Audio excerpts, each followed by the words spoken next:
Neighbors say safety is coming up short as a low-barrier housing facility for those who are considered chronically homeless prepares to open in Kirkland. They say drug addicts and the mentally ill will be living next to a school and several daycare centers. KOMO's Joel Marino's live with a growing outrage following a community meeting that was supposed to deliver answers. Joel?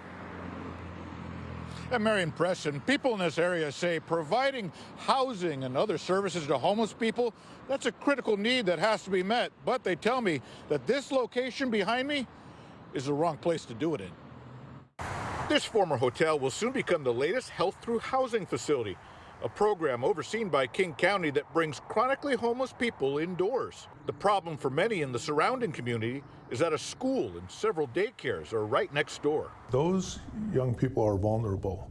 They're vulnerable to the people who will have addictions, to have mental illness, and that have violent crime backgrounds. Roger Boland's real estate firm is just feet away from the site, and he worries about his employees as well. And my concern is their safety. The facility will be open to people with mental illness, drug addictions, and even criminal backgrounds. Katie Malik, who is running for Kirkland City Council, says city leaders should have never allowed it. I think that the specific population they would like to put in there is wrong for this neighborhood. A community meeting was held to answer people's questions and take their feedback under consideration, but talks got testy at times. I will sue your...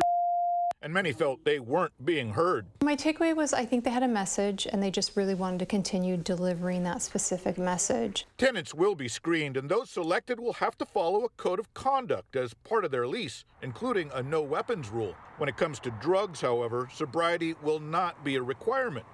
Boland says that's a bad approach. But I think that there also needs to be training, accountability, and not this concept of where you just tolerate. Well, this facility is expected to begin operations in July, and city officials tell me that more than half the residents will be homeless people from Kirkland or living on the streets in other East Side communities. Reporting live, Joel Marino, KOMO News.